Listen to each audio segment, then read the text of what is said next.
dinner of the Delhi Wine Club this year, and it's the first time we have selected a place for the wine dinner for the second time within 6 weeks. A couple of reasons for that, but anyway, today we changed the menu totally, and the wines are totally different except one wine. So I'm going to just talk about the wine quickly so we can get on with our business of eating and drinking wine. Before I proceed, I'd like to welcome Mr. Saeed Sherwani, who's come today with Lavina and is joining a club. He's a very well-known researcher, and it's a pleasure and honor to have him join the club. Thank you, Saeed. Welcome to the club. We have 5 wines today, as we did the last time. And before I talk about the wine, I want to tell you a little story. That today there's a couple of stories within the story. Many years ago, I think it's about 10 years ago, this company, Valdivieso, came to India. The Chilean company based in Santiago, of course. And they were introduced by a company called Sovereign Impact. And the partner or ex-partner or whatever of Sovereign Impact is right here. Raju Madani is here. And in fact, he lives in London and he's a non-resident member, out-of-town member. And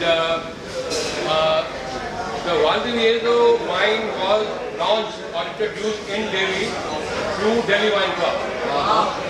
So a little bit of emotional connect with it. And 2 years ago, I think, 3 years ago, maybe 2.5 years ago, this company called Agneta International in Gurgaon, they took over the distributorship for the company. Now, Valdivieso is the first wine company in Chile. They started in 1879 and they started producing sparkling wine. The name of the company, in fact, was Champagne Valdivieso. So they are the first in the industry, and today they're the leaders of sparkling wine. So that is number one. And then they have a very nice Sauvignon Blanc, which we don't have today. But for many years after the wine was introduced, it used to be a typical wine at all the embassy events, all the events at Taj Hotel, or whenever people came from outside. Very nice wine, lovely varietal.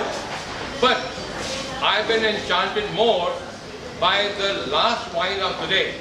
And I'm proud and very happy that at that time we were able to promote the wine in a big way, because the ambassador of Chile and I remember Magandeep, we all loved the wine when it was first introduced, and we tasted first at Westview at that time, and we had the dinner there, and then we had it at one of the wine club events. But to me, again, the matter of pride, that when we had the 10th anniversary dinner at Hyatt, the 200th dinner of the Delhi Wine Club, I told Agneta people that, okay, you're getting Caballo Loco, Valdivieso. We'd like to work with you and get Caballo Loco at our club. And not only did we get the wine, we paid the taxes, of course, wine was sponsored, but the export manager, Mr. Sotomayor, and their winemaker, they flew to India. They thought Subhash Agarwal is doing it, we want to come. I thought you're welcome to come, and said they came for the event. I don't know if you guys met him, if you were there, you remember? Yeah.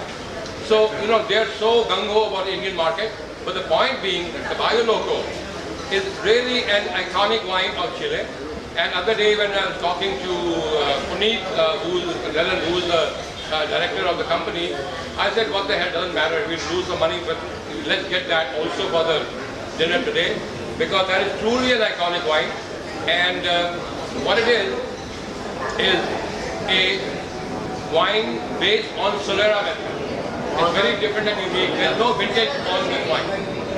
What they do is, for example, they number the wine. For many years, they did not tell the grapes in the wine. In fact, I asked many times, I checked up many websites, they would not tell you the grape in it or the composition or whatever they were doing, because they call it a secret wine. Caballo Loco means crazy horse in Spanish, and the brother of the owner, he was a little crazy, and so he came up with this idea, and they said, we will not tell you it's a secret ingredient. But now we know the ingredients. It's Cabernet Sauvignon, Shiraz, Malbec, and the local Chinese Chilean grape called Cabernet. So it's a blend of all those four, but what's more interesting is that only 50% of the wine from 1 year is taken in that number. Every vintage is numbered. Today we have 13th or 14th, Abhishek? 13. Now the interesting part is, again a sentimental connect, we tasted 13 at the Delhi Wine Club event, and today we are tasting the same 13, and if you have a chance, you will taste the same 10 years from now, and then you will really see the wine blooming, because it's an ageable wine. It lasts at least 15 to 20 years. So it was made in 2008. So you can see it's only 6 years old, 7 years old, and still quite young, but 50% is current year, which is 2008, and then rest of the 50% is basically, you would say, 1990 to 2007. So what they do is they take the grapes, they make the wine, keep the half, the other half is sold. So they keep it again next year, they take the half and take from the previous and make the wine and sell it, keep the half. So every vintage has wine from 1990 to 2008 in this case. So very, very interesting wine. You'll find it very perfumed, you'll find heavy dark color, and this is a wine you need to savor. Forget about the food if you ask me, you sort of taste the wine, take the sip slowly and enjoy the wine.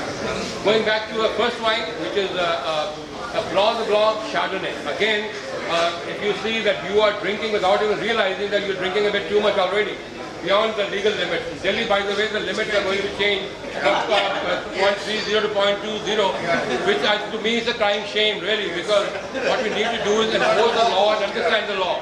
Not taking to zero also not going to help, but that's the lawmaker, and this is being recorded, so I can't say anything about it. But the point is that this is a wine. Even I can't stop drinking because the beautiful wine. It's a Champenoise method, traditional method they make it, and single varietal Chardonnay, which can make excellent champagne. By the way, Blanc de Blanc is always more expensive in champagne, because the expertise of the winemaker comes into it a lot, and it's made in two grapes from two valleys, Curacao and Churico Valley and Casablanca. The Casablanca, we've had the Sauvignon Blanc many times in our club. It's kind of cool region, and so therefore the Chardonnay is of better quality, more crisp, and again, very nice thing they've done is the dosage, the sugar is about 8 grams a liter, so it's not very dry. So that's why I think you may not notice it. It's not sweet, but it's not very dry, so you enjoy drinking it. It goes very well with snacks, it goes very well with food. So I think it's a great wine, really. You can feel the little bit of yeastiness like a premium champagne. So I think you get that, and makes it a very interesting wine. So that's what we have to make. Not a basic wine, it's a higher level Blanc de Blanc. Now the next three wines in the middle are again, I think, a find of the club, you can say, because I tasted the rosé last time we had. Not only you had the rosé, remember, it was very nice. You see, yes. So I think honestly I was a little influenced by your decision also. There's a place in Grave. Grave is a place where it makes beautiful white wine, and it's very close to Sauterre. And of course it was in Bordeaux, so they have AOC Grave. It says Chateau de Serran is the name of the winery, and there are many different chateaux, and one of them is La Moreau, Chateau La Moreau. And so we had rosé last time, and this time we've taken white, rosé, as well as the red wine. So we start with sparkling, then we go on to the white, AOC Grave, and then we go to rosé, which is AOC Bordeaux, and then we go to AOC red, which is 2008. Is it 2008 or? 8. Now 2008 Bordeaux. It's a very nice wine. You'll enjoy it. The white is made from typical Bordeaux grapes. We have not had an opportunity much in the club. Somehow we haven't had too many Bordeaux wines because of my personal liking for Italian wine. We always switch to Italian.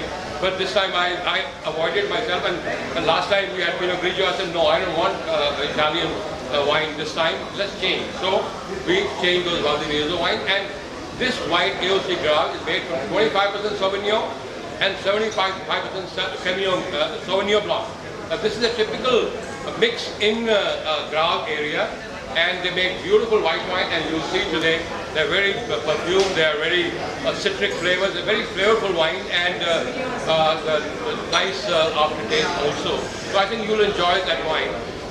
Low alcohol also. I like these wines because they were 13.5% alcohol.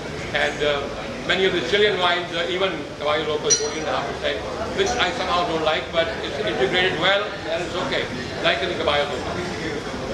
The rosé wine that we have, it's basically 40% Merlot and 60% Cabernet. And beautiful color, like salmon color, which is, to me, that's the best color a rosé can have. Of course, it's the prerogative of the winemaker. So when you go look at it at a restaurant or a store, you look at the bottle and you decide what you like, drink it or not, it's up to you. But it's got a beautiful color, and because of the Merlot and the Cabernet, it gives it a kind of a body. And also, it can go very well with the things like chicken maybe, or I think even kebab. Thing is, you have it at a cold temperature, chill temperature of 6 to 8 or maybe 9 degrees. And at that temperature in India, which generally is warm, today is not that warm, but it's supposed to be getting warm by now. So that wine makes a lot of sense. I hope that more people start drinking rosé. The point is that rosé, people sometimes think it's a woman's drink, which is all trash. Not anymore. It's a very complex wine now. People are working a lot on the winemakers are spending a lot of time on it, and it's not sweet anymore. This rosé, you'll see, it's a dry wine. It's 5-6 grams of sugar, so it'll go very well by itself. Very refreshing wine, and try it. And like I said, we loved it last time. That's the only wine I repeated because people just absolutely loved it. The next wine is the red wine, AOC Graave again. Graave is not very well known for red wine, but Domaine de Chevalier, who's considered one of the best white wine makers in the world, really. He also makes a red wine, and it is pretty good. So I've not tasted it, so we're going to taste it today together. 2008, so obviously it's aged quite well. It's got 50% Merlot, 50% Cabernet, so typical Bordeaux kind of a wine. And let's see how it goes. I haven't tasted it yet. So we are going to serve the wine in order. I don't know if there's a menu here or not, but is the menu there? Some kind of menu? No. Okay, well, I sent you the menu. Tasting notes are all on the website. What we're going to do is the rosé and the red and Caballo Loco will be served in two. So you can try, rosé and red, see which one goes better for you, and Caballo, and then you have Bordeaux, and you see what goes better for you.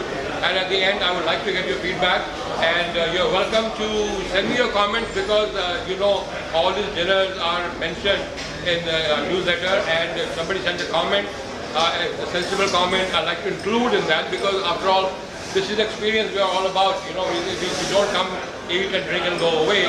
The idea is to learn something and give some feedback to people who read the article in the world. They can try to learn or gauge some interest, some palate of Indians over here. Thank you very much. If you have any questions, fine. Otherwise, and still we have some snack and